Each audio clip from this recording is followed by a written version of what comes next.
Well, both Joe Biden and Donald Trump have clinched the nomination of their parties to run for re-election, which means, historically, this will be the longest general election in history between a pair of candidates too old for the job, whom no one wants to see run again, except those Republican voters who love Donald Trump and those Democrat voters who feel, well, at least Biden is not a goggle-eyed socialist lunatic like every other Democrat, but only a senile, semi-dead man being used like a ventriloquist dummy by a cabal of goggle-eyed socialist lunatics who hope they can destroy American freedom before anyone realizes they're holding Biden upright by his shirt sleeves like in Weekend at Bernie's, although in this case, Bernie is the goggle-eyed socialist holding Bernie up because Bernie is Joe and Joe is Bernie. With a Biden-Trump rematch bearing down on us like a locomotive and America tied to the tracks screaming, "Help, help," in a high-pitched voice in the hope some Canadian Mountie will rescue her, which seems unlikely since the Canadians are now a bunch of left-wing fascists, corporate media outlets are assigning their best journalists to cover the all-important beat of what Trump will do in their hysterical, womanish imaginations if he's reelected. For instance, CNN's Van Jones, reporting from his womanish imagination, said, quote, "If Trump is reelected, Russian troops will march across Western Europe in my womanish imagination until the whole world is as hysterical as I am.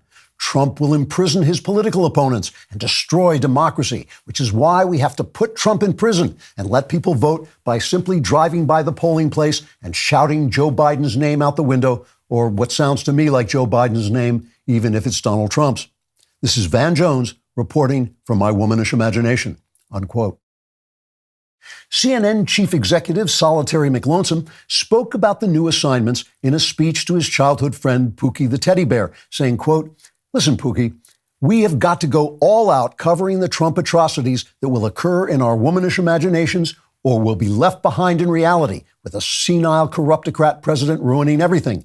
And you know our audience doesn't want reality, Pookie Poo, because you are our audience," unquote. MSNBC has given Joe Scarborough the assignment of reporting on the imaginary bad things Trump will do if reelected because of Scarborough's long experience on the womanish imagination beat. NBC News president, ideologue, speaking to an inflatable life-sized El Chapo she keeps hidden in her bedroom closet, said, quote, "Viewers feel they can trust Joe Scarborough because they look into his eyes and see a cavernous darkness where his soul used to be. So they understand he will give them a full report on the terrible things Trump will do in his womanish imagination if reelected, instead of the horrible truth about what's happening right now, which would just be disturbing, oh mi corazon," unquote. As a model of expert coverage of the womanish imagination beat, journalists around the country are turning to the New York Times, a former newspaper, and their opinion page known throughout the industry as Knucklehead Row. One shining example of the Times Pulitzer Prize-winning womanish imagination coverage came in a column by Charles Blows, entitled, "What Trump Will Do in My Womanish Imagination If He's Reelected." The column begins, quote, "When I consider the possibility that Trump will be reelected, I peer into my womanish imagination and see a devastating vision of utter chaos created by journalists shrieking about what's happening in their womanish imaginations. The stories about Donald Trump rampaging through our hysterical daydreams will absolutely destroy our country by causing violent leftists to burn down cities while we pretend they aren't because Trump is not doing the horrible things that we pretend he is," unquote. At the Washington Post, leftist womanish imagination reporter Dana Milbank took a more humorous tack in a column, and this is a real column, called "My Month of Living Republicanly." Milbank visited gun shows and Christian outlets where he found stickers and posters with outlandish assertions that distort the truth. Next week, Milbank will uncover outlandish leftist assertions that distort the truth by reading the Washington Post. Trigger warning, I'm Andrew Klavan, and this is The Andrew Klavan Show.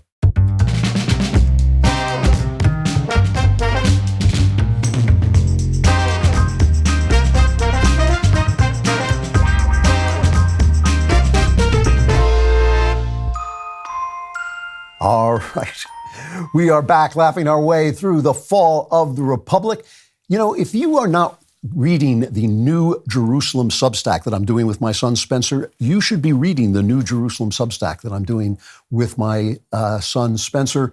No relation, but it's he and I are ourselves amazed at what it is. It is a really beautiful conversation between us, if I say so myself, because I too am shocked about faith in the modern age and transhumanism and things like that, and dealing with all kinds of issues. And it's just, you can subscribe to it for free. You can just go online and read it. It is the New Jerusalem.substack.com, thenewjerusalem.substack.com. Try it out, really. You will see what I'm talking about.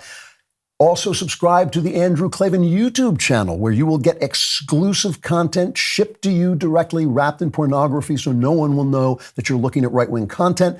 We also post all our interviews on there. We post them also on our audio feeds, anywhere you get your podcasts.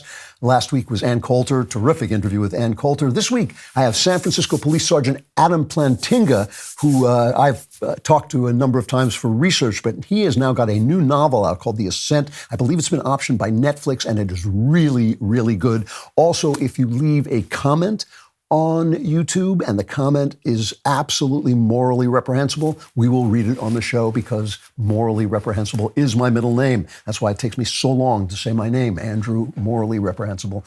Klavan, today's comment is from Legendary Farm and Homestead, saying that was the best intro, guaranteed to piss off just about everyone. I love it. They're talking about the satire about the far right and the far left. And if you're around for Member Block, I've got a very interesting letter from a guy, I think his name is Rowan, protesting against it, which in a very interesting, intelligent way. So I'll be talking about that on Member Block. But let's get right to today's episode, Princess Kate and Catfish Girl. Now, today's show has a theme, and the theme is this: everything comes at a price, but when the benefit is material and the price is spiritual, we simply don't talk about it, partly because our press is corrupt, partly because everybody's corrupt, partly because we're living in a materialist world, but that is how we get screwed. So let's get right to Chapter 1, The Price of Power. Balance of nature, fruits, and veggies is the most convenient way to get whole food ingredients daily. I take them every day, and they are like the vegetables that actually count. Balance of Nature uses an advanced cold vacuum process that encapsulates fruits and vegetables into whole food supplements without sacrificing their natural antioxidants. The capsules are completely void of additives, fillers, extracts, synthetics, pesticides, or added sugar. The only thing in Balance of Nature's fruit and veggie capsules are fruits and veggies. Balance of Nature helps our bodies obtain the necessary nutrients for proper functioning. Replacing deficient nutrients can increase energy levels and provide other health benefits. Imagine trying to eat 31 different fruits and vegetables every day. That sounds miserable and time-consuming. With Balance of Nature, there's never been an easier way to ensure you get your daily fruits and vegetables. Go to balanceofnature.com and use promo code Klavan to get 35% off your first set of fruits and veggies, and an additional $10 off every additional set you buy. That's balanceofnature.com, promo code Klavan. You can think of me taking these every day, which I do, and then you can learn how to spell Klavan too, which is Klavan.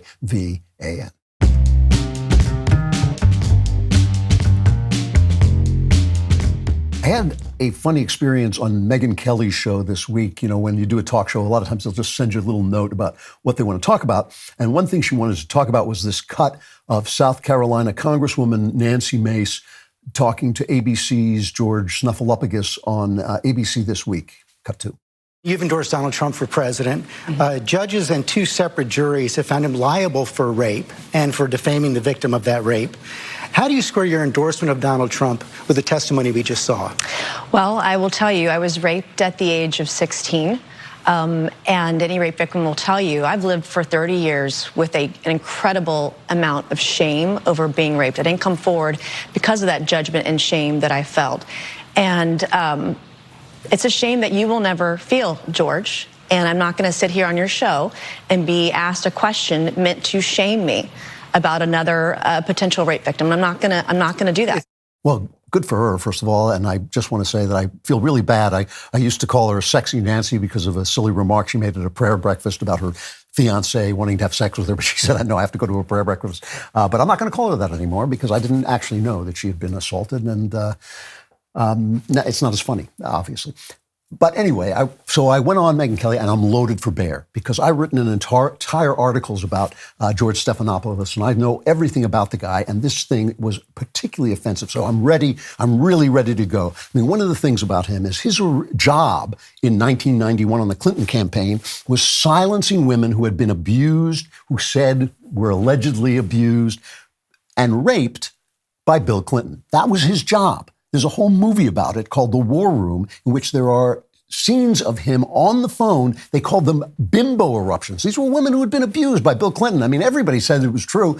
And his job was to silence them and intimidate reporters into not covering them. And here is a scene from The War Room in which he intimidates a reporter, telling her she'll never work in Democrat politics again if she reports this thing. Let's take it at two levels. Number one, of course, it's not going to matter. But number two, think of yourself. I guarantee you that if you do this, you'll never work in Democratic politics again. Maybe you don't want to. I'm not saying it matters. You will be embarrassed before the National Press Corps. People will think, nobody will believe you, and people will think you're scummy.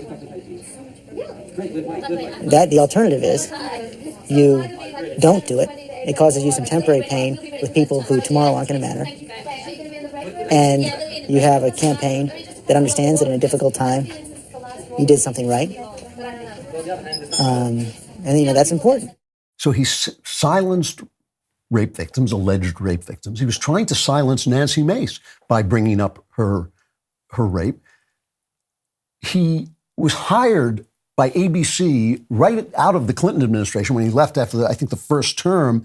He had no journalistic experience, but he went right to, not immediately, but very quickly he became the host of This Week, that show we were just watching. He went to a party honoring Jeffrey Epstein after Epstein was finished serving time for his 2008 conviction for procuring a child for prostitution and soliciting a prostitute. And you may remember he served 13 months with work release and all this, and it was this slap on the wrist, a plea deal, and Trump's labor secretary, Alex Acosta, had to resign when it came out because he arranged the plea deal, and obviously Epstein was guilty of so much more than that.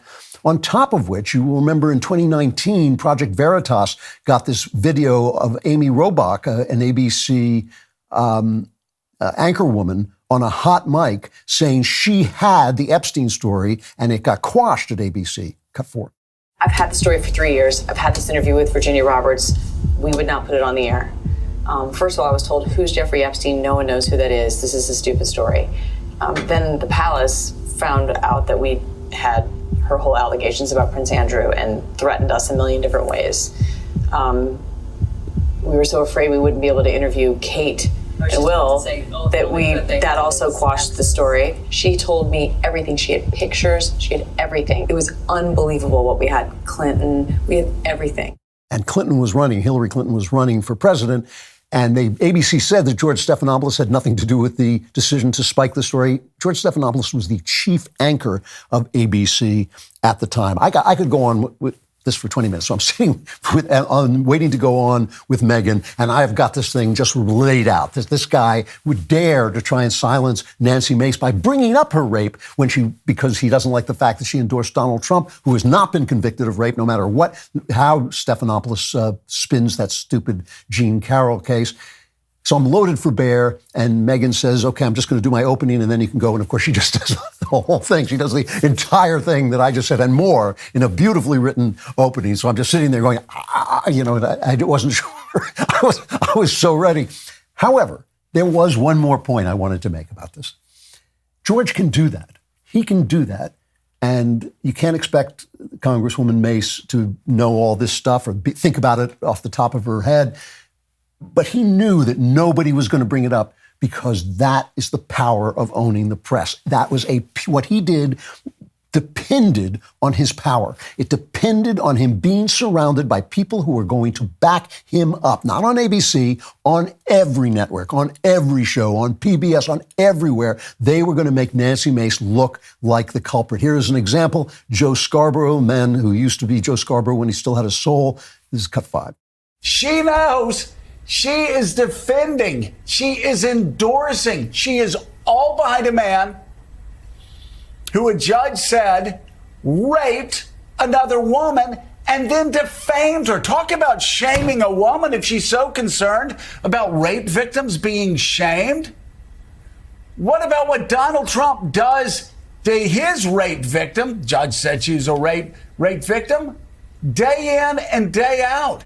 Now, there was a soul in that body once, but we don't have to worry about that anymore, obviously. So the power that George Stephanopoulos knows he has in that moment is amazing. It is not just the power of being a top guy at ABC. It is not just the power of ABC being a big network. It's the power that the entire media is corrupt. The entire mainstream media is corrupt. But the price of that power is a spiritual price, which is no one believes them anymore. 32% of the population reports having a great deal or a fair amount of confidence that the media reports the news in a full, fair, and accurate way, but only because 58% of Democrats and other idiots trust them, 11% of Republicans trust them, 29% of independents. Nobody really trusts them. It's just Democrats hear what they want to hear, so they believe it. And in a republic where the people are sovereign, if only one side trusts you, you are inherently not doing your job. So this is also true of medicine, right? They have a lot of power, they had a lot of authority, but they used it in the COVID epidemic. And now, 29% of U.S. adults, this is according to Pew, 29% of U.S. adults now have a great deal of confidence in medical scientists. They don't believe in scientists anymore. Why? Same reason. They used their power through the news media, through the corrupt news media. Let's play this little montage from our friends at Grapien. President Trump wrote on Twitter, "Don't be afraid of COVID. Don't let it dominate your life."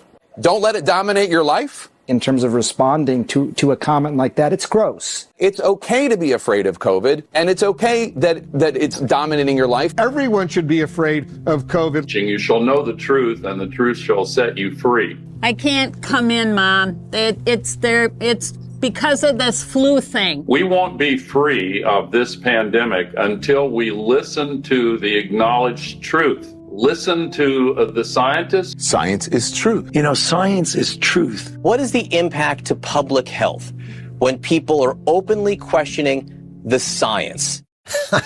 Science is a way of finding the truth, but scientists are people and people suck. So that, now people don't trust the science anymore. They have paid this price. What about the rule of law? All these indictments of Donald Trump for things that no one else has ever been indicted for, that other politicians in his position have not been indicted for. When you have Merrick Garland, corrupt attorney general, as I say, under the Democrats, the title should be changed. He should no longer be called Attorney General, should be CAG, corrupt Attorney General. He was speaking at a Black Baptist church in Selma on the anniversary of Bloody Sunday. That's when the police went after the civil rights demonstrators on the Pettus Bridge. And he says they're going to make sure that nobody needs ID to vote. By golly, cut 6. The right to vote is still under attack. And that is why the Justice Department is fighting back. That is why one of the first things I did when I came into office was to double the size of the voting section of the Civil Rights Division.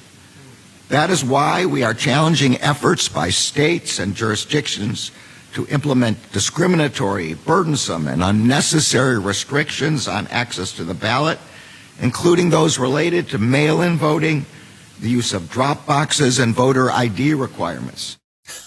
Voter ID requirements? Of course you have to identify yourself. Oh, no, you don't, because maybe you don't actually belong here. Maybe you're a newcomer, I should say. I shouldn't say an illegal immigrant. I mean a newcomer, illegal immigrant.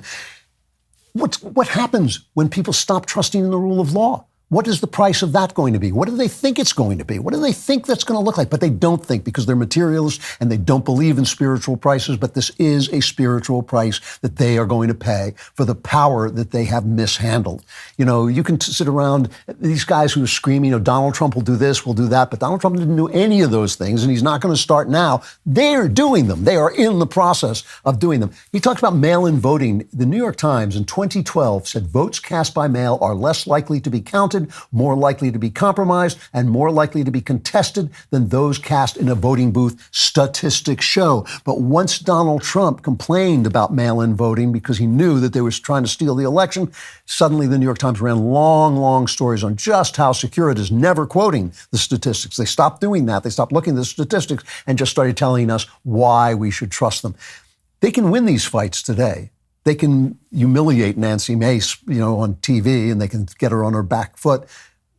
But there's a price, and they are going to pay it, and they're going to pay it soon too. This is not a joke. These are, as Joe Biden himself might say, this is a thing that is going to snap back on them very, very quickly. There's going to be much, much harder for people to trust an election if they win it. It's going to be much, much harder for people to care whether Donald Trump is convicted or not. They keep thinking, if he's convicted, his support will crumble. Really? Really? Who trusts these people anymore? There's a price you pay for everything, and in America, we no longer ever talk about the spiritual price if there's a material gain. And the thing is, you lose trust, you lose the people, you lose everything. As you know, I don't sleep long, but now I can fall asleep because I use Beam Dream. Dream contains a powerful all-natural blend of reishi, L-theanine, apigenin. I don't care what's in it. I just want it to put me to sleep, and it does. And it also has melatonin. It helps you fall asleep, stay asleep, and wake up refreshed. It's not just your run-of-the-mill sleep aid. It's a concoction carefully crafted to let you ease into sleep without the grogginess that often accompanies other sleep remedies. Sleep is the foundation of our mental health and physical health. You must have a consistent nighttime routine to function at your best. Today, my listeners get a special discount on Beam's Dream Powder, their best-selling hot cocoa for sleep with no added sugar, now available in delicious flavors like cinnamon cocoa, chocolate peanut butter, and mint chip. Better sleep has never tasted better. Just mix Beam Dream into hot water or milk, stir, or froth. That's what I use. I use this little frothing machine. It's great, and you can enjoy it before bedtime. If you find yourself battling the bedtime blues, give it a shot. Your weary self will thank you. It does work for me, I have to say. It really puts you right out.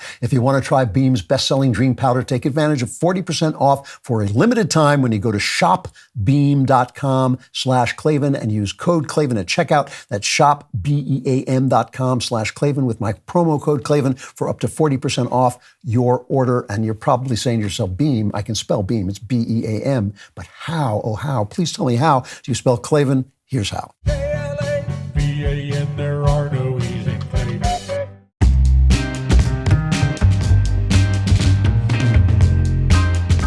All right, that brings us to Chapter 2, TikTok.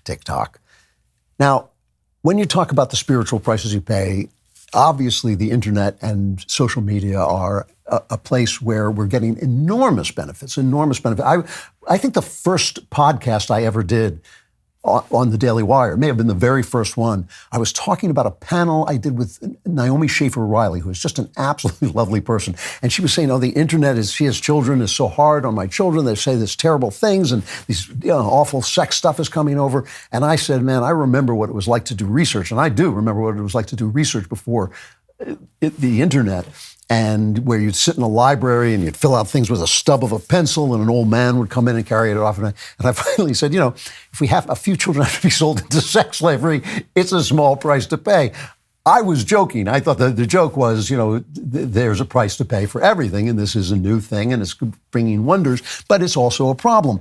So the House has voted in an amazing bipartisan vote, really surprising bipartisan vote. It's 352 to 65. They passed a bill, which still has to go through the Senate, telling TikTok that they either have to sever their connection to their parent company, ByteDance, which is essentially the Chinese Communist Party, in 6 months, or they're going to get shut down. And it's like Jim Jordan and Nancy Pelosi both support this bill, and AOC and MTG are both against it. They have free speech concerns. I don't think actually this does damage free speech. I have one, from what I've seen, I haven't read the whole bill, but what I've seen of it, the one thing I have worries about, of course China shouldn't have an influential social media platform in our country. That's ridiculous. There's nothing wrong with that. It does give the president a little too much power to decide what is a foreign influence, because we all remember when Donald Trump was a Russian spy. Remember that? The trench coat and the hat pulled down because he was a Russian spy. So anyway, Steve Mnuchin, Trump's former Treasury Secretary, is putting together a consortium to buy it away. And, this is something Trump tried to do this with an executive order, but they wouldn't let him. And now he's kind of pulled back. He's saying there's good and there's bad with TikTok, and he doesn't want. He's afraid that Facebook will become too powerful if TikTok goes down, and he hates Facebook because they tampered with his election, which they really did with the Zuckerbucks. But it's obvious to me that this vote, which came very suddenly, it took TikTok off guard. This vote came after a security meeting where clearly these Congress people were shown material that showed that they're just stealing all this data. It's not just the stuff that they're pumping in, they're pouring this mental sewage into our country. It's also the fact that they're stealing everybody's data, and that's not a good look for our major geopolitical enemy. But I just want to point out one other thing. I want to point out how often the sickness that they sell to us has to do with corrupting gender roles, because this is the spiritual price that I want to deal with next in the next segment. And it's so important. The fact that China, that won't allow effeminate entertainers to go on television. They don't want people to be infected with the idea of gay people or effeminate people. They are pouring this garbage into the minds of our young people, the people who mostly use TikTok. It is a hub of child exploitation, and there's stuff like this. This is an amalgam, put together, supercut of this guy Jeffrey Marsh, who is a transgender guy who tries to talk kids into transgenderism and into separating from their parents, which is genuine cult stuff. That's what cults always do. First, they separate you from your parents. Here's just a cut of some of the stuff that he sells on TikTok. I am estranged from my parents, and we haven't spoken in years. See, what I think happened is you had bad parents. Toxic parent has no sense of themselves. Well, I'll tell you what toxic/abusive parents do.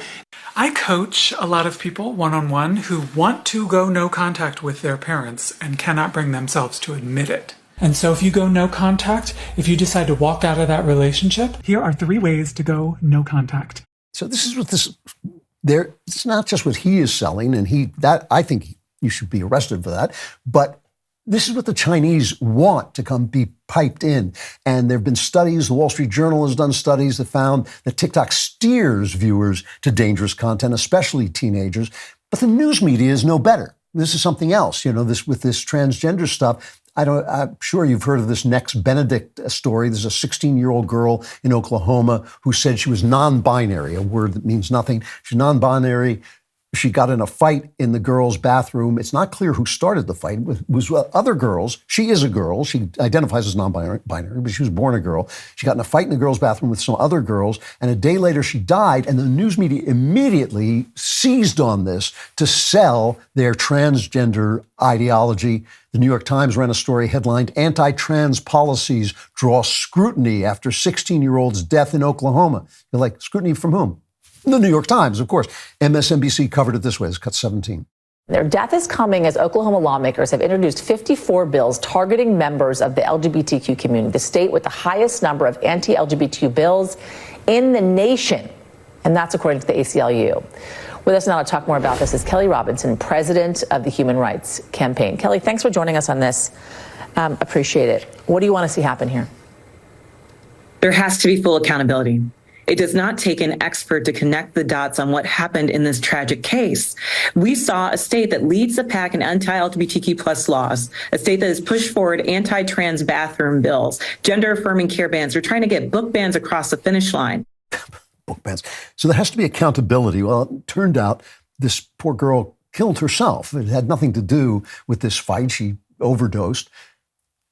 And at the same time, England's National Health, which is by no means a, cesspit of conservatives like us, it's, England's National Health is obviously a socialist organization. They banned the use of puberty blockers for children seeking treatment for gender dysphoria, citing the fact that there's not enough research. The research that comes out of America is completely unreliable. There's one study taken from registers in Sweden that found that those who had had their sex reassigned were more likely to have died by suicide.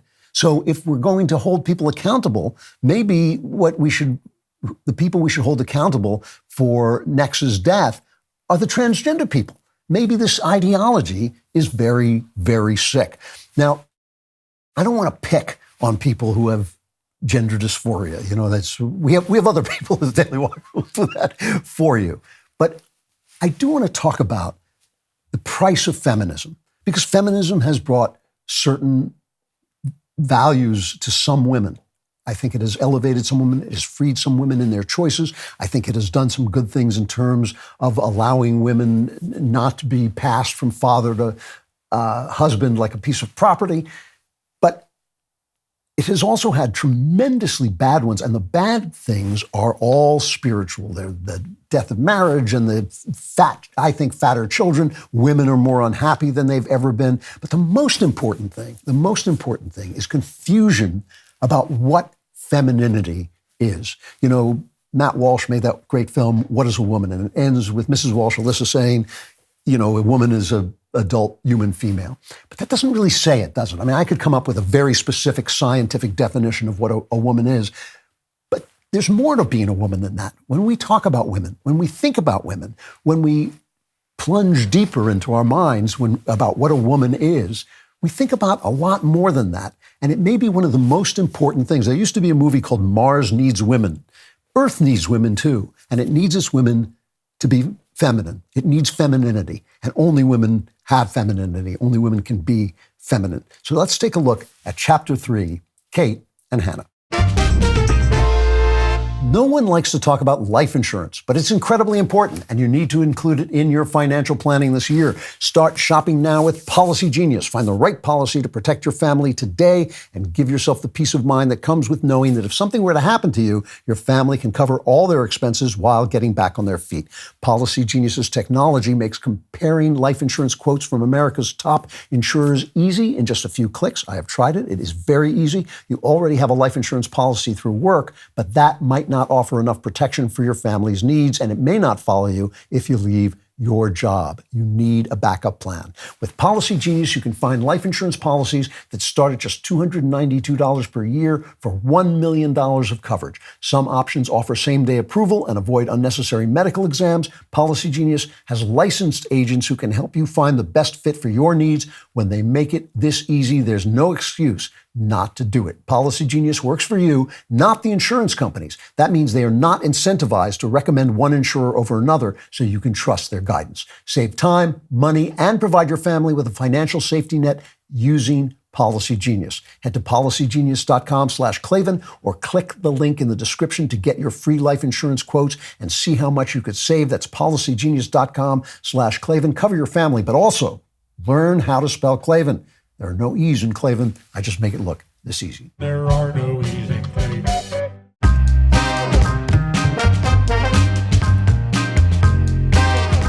Two things on X this week really caught my attention. One was this brouhaha over Princess Kate, who went into hospital for abdominal surgery. The palace has not really told us very much about it. And she hasn't been seen since, except in one blurred photo in a car. She put out a picture, a family picture on Mothering Sunday, which is their Mother's Day. It's also a church holiday.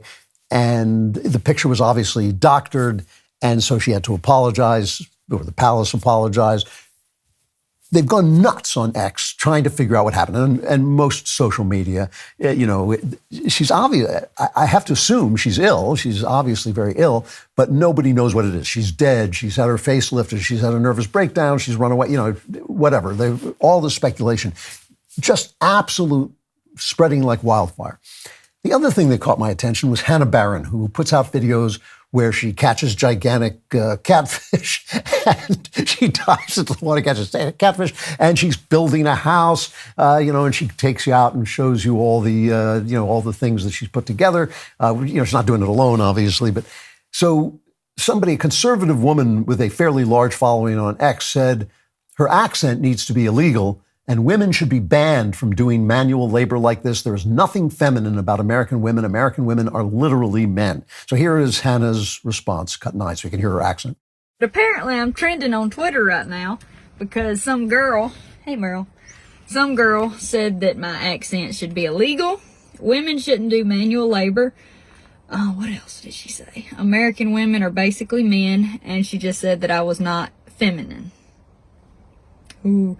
And I would tell y'all this girl's name, but I can't remember it because I don't have a clue who she is. So that should tell you how relevant this person is. But I just think it's hilarious because I grew up as the weird kid in high school who hunted and fished too much because back then it wasn't cool. So first of all, this young lady, it seems to me utterly adorable. She she seems feminine. She seems a very feminine young lady who happens to like to do this. That's her personality. Not every guy is going to want a girl like that, but so what? Not every, that's the way life works, right? We're individuals. The question with a woman is whether if your best friend brought her home and said he was going to marry her, would you take him aside and say, no, that's a big mistake? And obviously with this adorable, sweet-natured person, assuming she is what she seems to be on the video, you'd congratulate him and think it was great and ask her to help you build your house. But the reason all of this caught my attention is because it keeps happening with women, especially, right? Taylor Swift. People go nuts. Taylor Swift is having an affair with the football guy, Jason Kelce. Was it Jason Kelce? Travis Kelce, sorry. Twitter goes nuts, especially conservative Twitter. Sydney Sweeney wears a low-cut dress on SNL. People go crazy every time. It's these women, it's people trying to capture something about femininity and feeling that we are in a fight about what femininity is. Princess Kate, obviously a real representation of something deeply, deeply feminine, a deeply feminine role model, beautiful, poised, graceful, charitable, motherly. This is her image. And I think people are worried. The reason they're getting so crazy about it is not just because she's so popular, but also they're worried that they're afraid she's going to turn out like Princess Di did, that all of that is just an illusion and she's not really the person that we kind of hope she is. I mean, she's just a very, very appealing because she is such an icon of femininity. Feminism, right, which is socialism. Feminism is socialism, just like, identity politics is socialism and transgender politics is socialism. It's all just people being manipulated by those who want to accrue power and accumulate more power for the government. That's all it is. Feminism has tried to beat out of us this femininity and this love of femininity. Conservatives are always saying there's a war against men. And I've said this before, but I'll say it again. It is not a war against men. They're attacking men because they want to feminize men so that women can become like men, because socialism needs to get women out of the house, because femininity, as opposed to feminism, femininity is a spiritual aspect of a person. It is not something that just comes because of your body. It is something that is transmitted through something beyond your body, that your body simply represents. That is why the transgender people can make the argument that you can become a woman simply by being a feminine man, but you can't. You can only become an effeminate man. But look at what they're trying to do to men. If you watch the Oscars, which I only could tune in for moments at a time, the big thing that the New York Times every day has an article about how great divorce is. If it's not every day, it's every other day. Oh, I got divorced. I'm so happy now. It's so much more fun raising my kids without my husband. It's much better being divorced, much better being. This is what they're trying to do. They're trying to destroy the family, and the family depends on the feminine. It depends on women being the homemaker and the person who brings people into the world, but also brings humanity out of the people they bring into the world. So on the Oscars, they had Ken, the song I'm Just Ken by Ryan Gosling. And this is cut 14.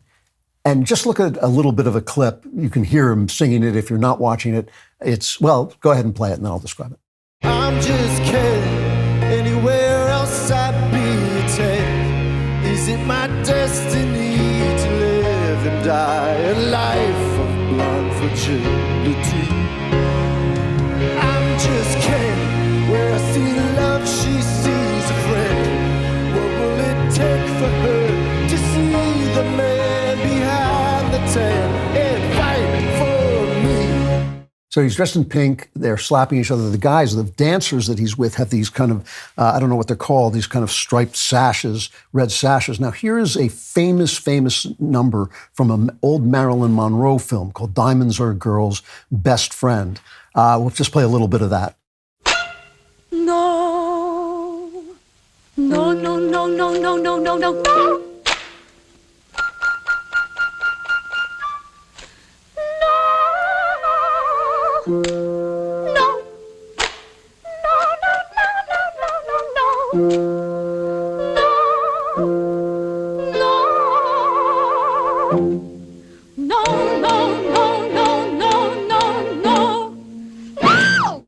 So it's the same number, essentially, same guys with the striped, the striped sash across their shirt, slapping people and all this. So the ultimate woman, who was Marilyn Monroe, right? There is no greater icon of that sort of womanliness, that aspect of womanliness, is now being played by Ryan Gosling. The New York Times went nuts over this musical number. Oh, what a wonderful, wonderful thing it is that a guy is now playing essentially the role of Marilyn Monroe, that the ultimate woman is now being played by a guy.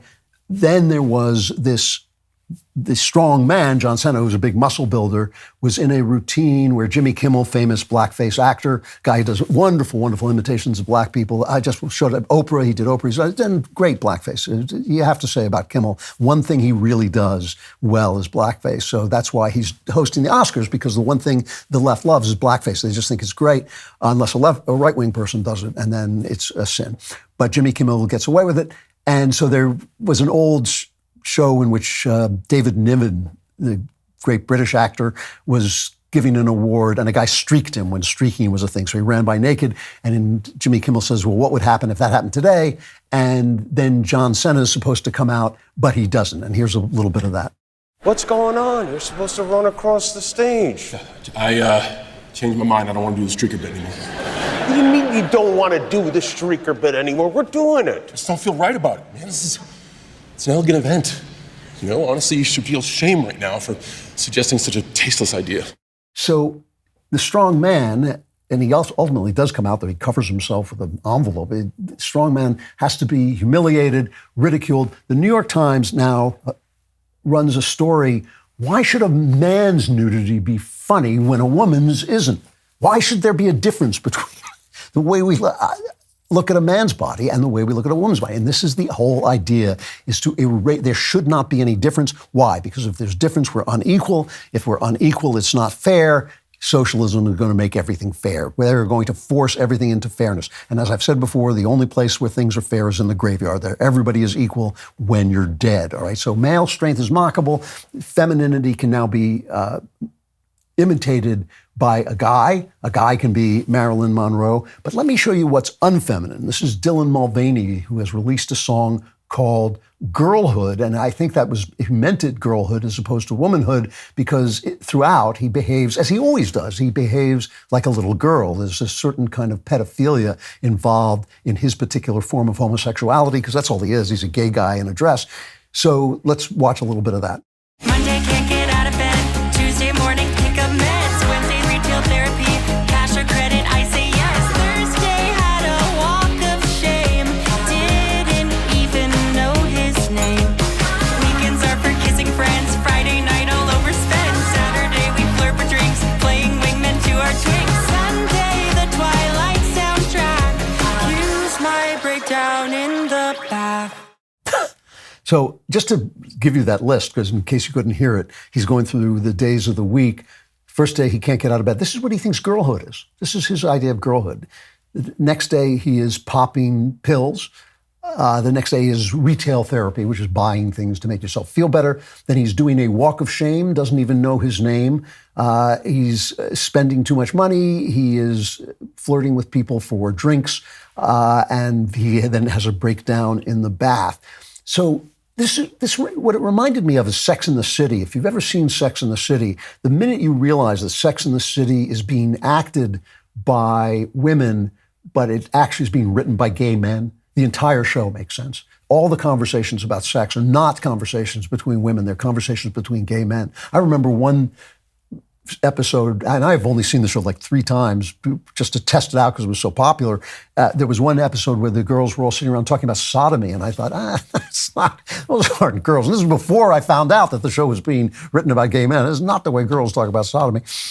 So what you have is you have gay men imitating femininity. But again, you cannot be feminine as a man. You can only be effeminate in the same way you can't be manly as a woman. You can only be man-ish. So there's a reason that nearly 30% of Gen Z women now identify as LGBTQ. It's a Gallup survey.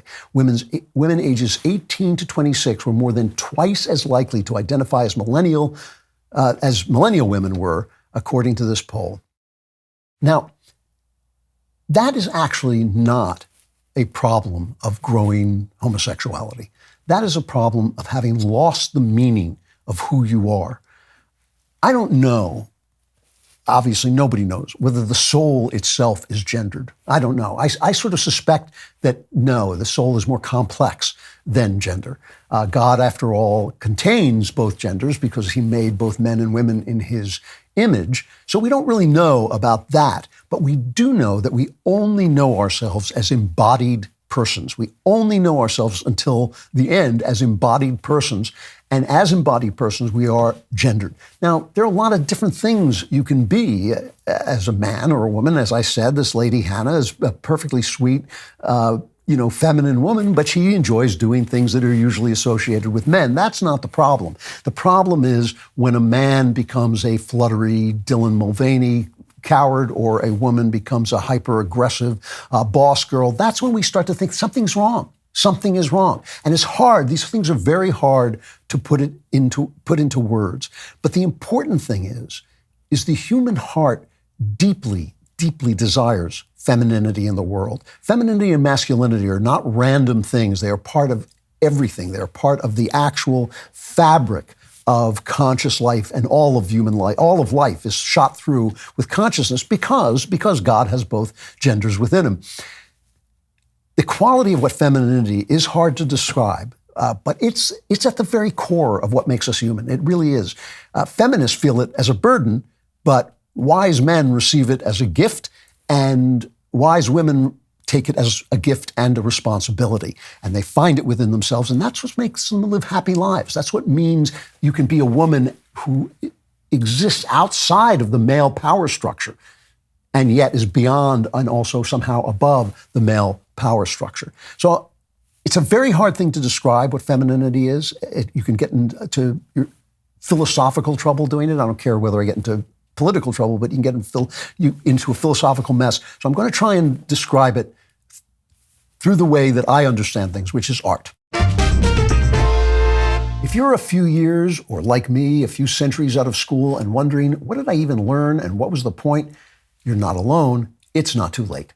Hillsdale College is offering more than 40 free online courses. Hillsdale College's online courses allow you to learn about the works of C.S. Lewis, the rise and fall of the Roman Republic, and the history of the ancient Christian church, all from the comfort of your home. I have both taught at Hillsdale and used their online classes, and they're just great. I love them. They're absolutely terrific. If you're unsure where to start, check out American Citizenship and Its Decline with Victor Davis Hanson. In this 8-lecture course, Victor explores the history of citizenship in the West and its current threats. Threats like the erosion of the middle class, the disappearance of our borders, the growth of an unaccountable deep state, and the rise of globalist organizations.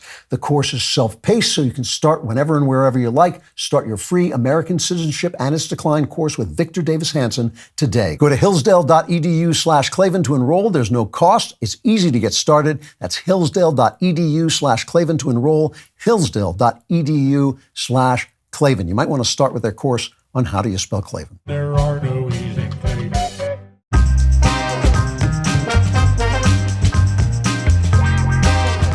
Final chapter, Venus and the Madonna. Now, I started out by saying this show had a theme, and the theme was the spiritual cost of material gain. And so the material gain here, if it is a material gain, is feminism. The spiritual cost is infinite as far as I'm concerned. The cost of no longer knowing what the gift and responsibility of femininity is. When you say, what is a woman? I'm not that interested in the medical definition as I am of what it is that women bring to the world. So a year or so ago, I was in Florence and I went to the Uffizi Gallery, one of the greatest galleries in the world. And I'm going to talk about some paintings that I saw there that really inspired me on this subject. But before I do, I want to take a look at this one Madonna, which is just representative of the way Madonnas were painted. This is, I think you pronounce his name, Cimabue, who was kind of but before the Renaissance, the Gothic moving into the Renaissance. And when they painted Madonnas then, they were not very realistic. They were kind of two-dimensional. They were enthroned. Madonna's almost always wearing a blue mantle and with a red undervest a lot of times. And she's almost not human. She's like an icon almost, and the baby is like a little man. The Christ child is like a little man. And halos are like solid gold. They look like plates. They're just like round circles of gold behind them, not hers and the Christ child's, and also all the angels around her have these kind of solid halos. But as we get closer into the Renaissance and into the higher Renaissance, the image of the Madonna starts to change in really important ways. Here's one by Fra Lippo Lippi. And if you can't see it, I'll try to describe it. She's obviously a human being. She is obviously based on a model. You see that her halo is no longer solid gold. It's almost like just a filigree of gold light above her. And she is extremely real. She's a real person. And this became a thing. At first, it was kind of shocking to people. But after time, people got used to it and they expected a Madonna who looked like a person. And so models were now being used. Specific models were being used. Now, Fra Lippo had a very talented apprentice, named Botticelli. And that wasn't his real name, but that was what he was called. And he does one of the most beautiful Madonnas that is in the Uffizi Gallery. And it is just absolutely spectacular. It is really, she is tremendously beautiful. She is a woman, but she is so beautiful, it's almost mind-boggling. And one effect that I should mention about having different faces on the Madonna, different real women's faces, is it suggests that every woman potentially has the Madonna in her, right? Because if the Madonna can be all these different faces, then she can be any woman. And in Fra Lippo Lippi's painting, which is, I think it's called the Tondo, it's a round painting, and it's also kind of got a circular theme, which I'll get to in a second.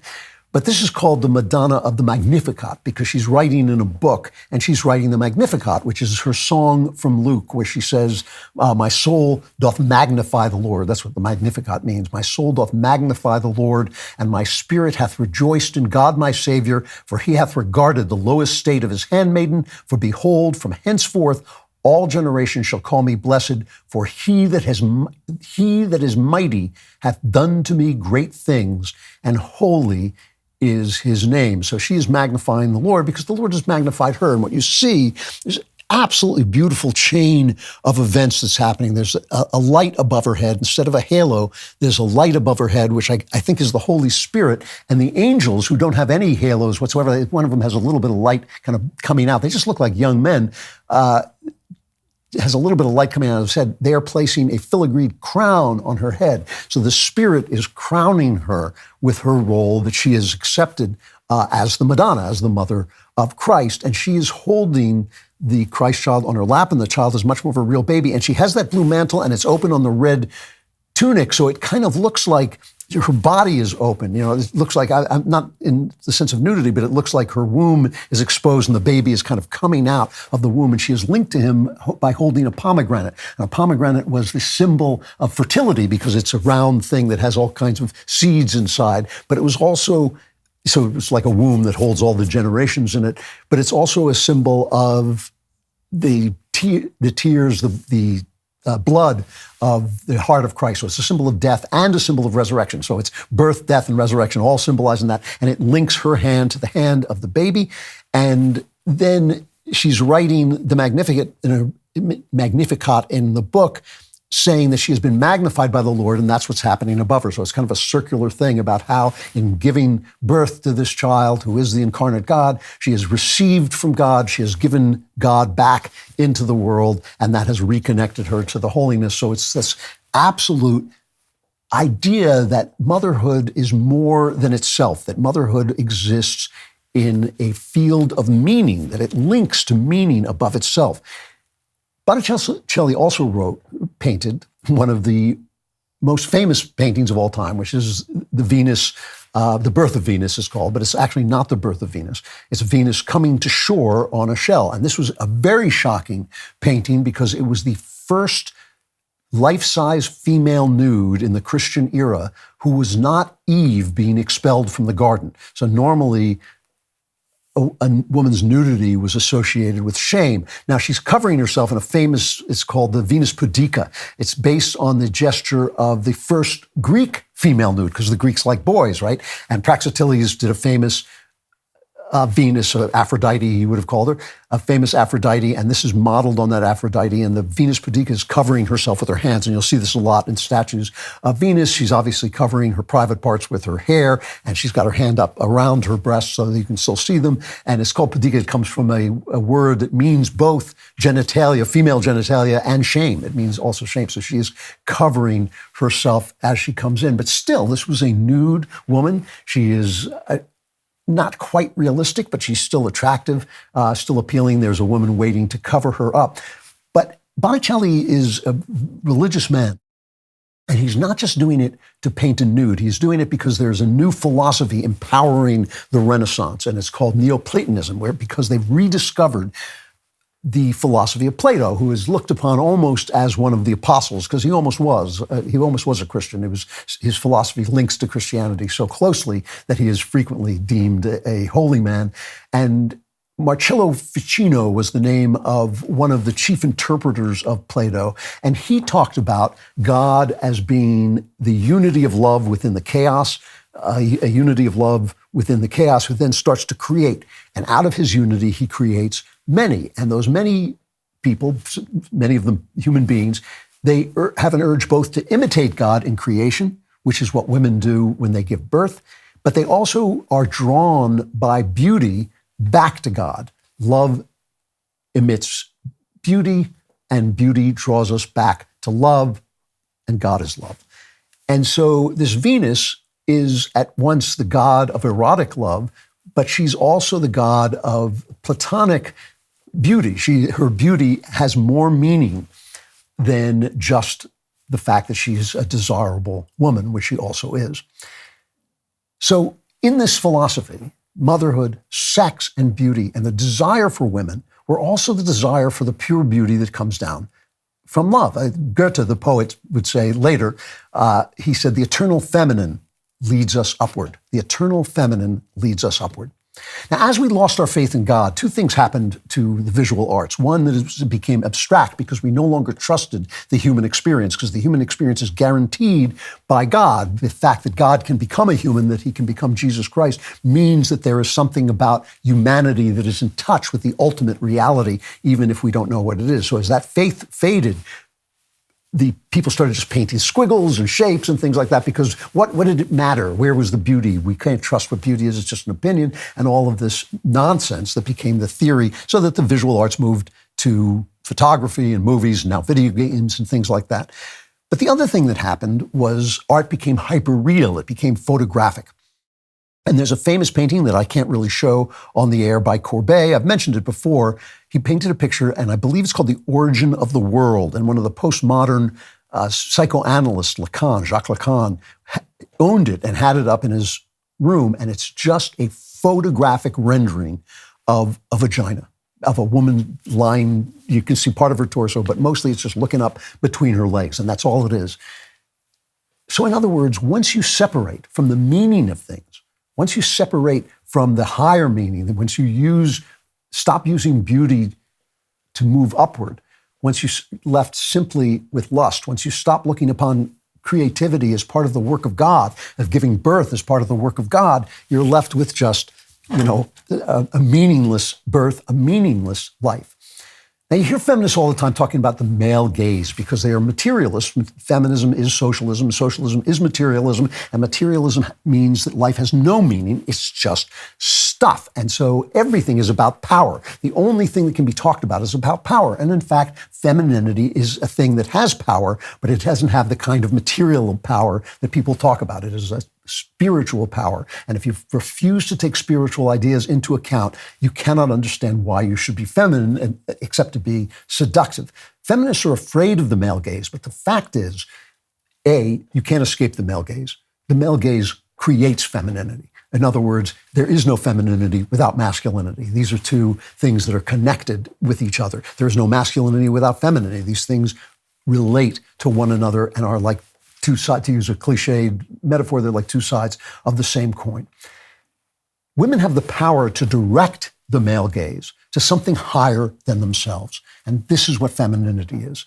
It is the power to direct the male gaze to something beyond themselves by the way they behave and what they represent to men. And you know what I'm talking about. You know the kind of woman who makes you think of more than herself, who makes you feel more than just lust. I mean, listen, lust makes the world go round. I'm not knocking desire. I'm simply saying that desire can become something greater than itself, which is one of the things that happens in a good marriage, is you maintain, if you're lucky, your desire, but it also becomes something more. It becomes an expression of love. Either life means nothing and everything is about power, or life is connected to a higher level of meaning, and everything is ultimately about that higher level of meaning, which is love. Femininity is a deep responsibility, but it's also a power, but it's a spiritual power. It's the ultimate power in a way, because it's the power that connects the human mind to something above itself, to a kind of creativity, a kind of beauty that is more than the beauty of bodies and more of the beauty of things that we just see. It matters how men and women regard one another, and each of us has a say in what that's going to look like and what that's going to mean. And feminism has made us shut our eyes. And feminists, in my opinion, live in darkness. And that's why they don't know who they are. And that's why they don't know what sexuality they are. And that's why they feel more and more depressed. And that's why they're becoming trans and taking pills, and why people who are trans are totally lost because they can't capture that thing that they're looking for. They're looking for it in themselves, and you have to look for it in women.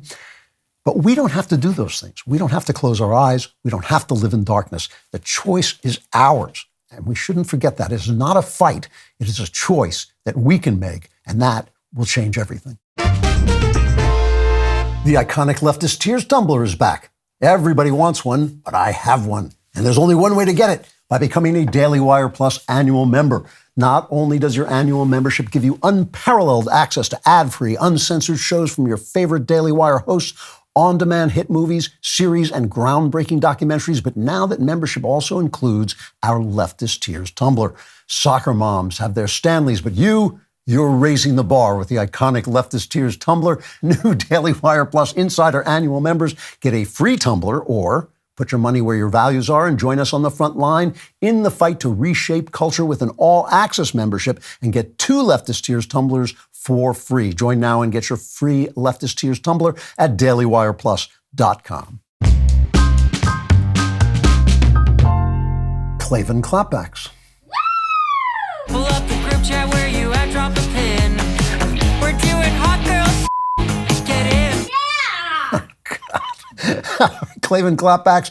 Both Klavan and Klapbacks are spelled with a K. Klavan Klapbacks at DailyWire.com. No E's in Klavan. Klavan Klapbacks at DailyWire.com. Comment on the show. We love to hear from you, whether you are correct or you disagree with me. We want to know. This first letter is from Joel. He says, thanks for your interview with Jay Burden. I think you came away more encouraged than I did. Many of his observations were good. However, his lack of concern over the corruption of those in power reveals that the lessons of the founders have not found a home in the new right, if Jay Burden is typical. Well, I don't know. I think Jay Burden is actually much more intelligent and moderated, maybe not moderate, but moderated, than a lot of the guys I've been listening to on the young right. But he too, just judging by some of the people he respects, he too, they are drawn to monarchy, I would say, is what a lot of them are drawn to. And I'm not just saying that about Jay Burden because I thought he was a little cagey. I want to remind you that I said before the interview that just because I was having him on didn't mean I agreed with what he had to say. What I found encouraging about him was at least he wasn't, he wasn't at least expressing anti-Semitism. He wasn't expressing bigotry, which I've heard of a lot of the people on the young right. He didn't seem committed to republicanism. He didn't seem committed to democracy. And you're right about this. I think that is a flaw, that they don't understand that, first of all, having kings wasn't as good as you think it was. It's not as nice as they remember it. They get caught up in the kind of symbolism of kingship, which there is something natural about kingship, I think. And I do think we all feel a little bit drawn toward that in times of chaos like this. But the point of the founders was power has to be limited because power corrupts. And you're right, I'm not hearing that a lot from him, but he's a smart guy, and I'm hoping he is a moderate enough person, or at least a person of goodwill, that maybe he'll start to think that through, because he's 24, so he can't have possibly read enough to actually have a full philosophy. Hi, Drew. I'm writing this in response. This is from Diane. I'm writing this in response to your numerous tributes to the female rack and your insistence on gazing at it or them. I can't imagine a wife being comfortable with her husband gazing at and lusting after large female racks. When the husband is with her and he closes his eyes, what does he visualize? At some point, she must realize that the husband wishes she were some other female with a beautiful body. There are a lot of wives who will never admit they are hurt by that, but they are. Well, I actually kind of think that that's wrong. I mean, there's a thin line between honesty and boorishness. And on this show, I try to cross it as often as I can because it's funny. But in real life, I'm actually incredibly polite. But I also am an honest person. And I've never understood this thing, this meme about women feeling that they have to be lied to be respected. So do I look fat in this? Oh, I wouldn't dare tell you look fat in this. If my wife never looks fat in anything, but if she came and said, do I look fat in this? And she did, I would say, yes, that dress is not becoming to you. I have said it. That dress is ill-becoming to you. It doesn't make you look good. And because I'm honest, and my honesty is part of our relationship, and she expects that of me. However, two things about this. One of the things about being honest is men like women, they like shapely women, they like all women, they like looking at pretty women. And that doesn't mean I turn around when a pretty woman walks by me and I'm with my wife. That would be rude. But it also means that she knows, that I'm not going to lie to her about it because she would just think I was having her on. She wouldn't think, he's being so nice to me. He only loves me. He only thinks about me. The other thing I want to say is I feel obviously that sex in marriage is very important. I feel it's a very important part of marriage, and I feel you should pay attention to it while you're doing it. I do not think you should be fantasizing. I remember a New Yorker cartoon of a guy at his computer fantasizing about a naked woman, and in the next panel, he's in bed with a naked woman, and he's fantasizing about a computer. No, I think you should be paying attention to what you're doing and the person you're doing it with, and hopefully in your marriage, the love is strong, and so it actually inspires desire as well. But it's just being honest about the nature of men. Nobody thinks they're anything else.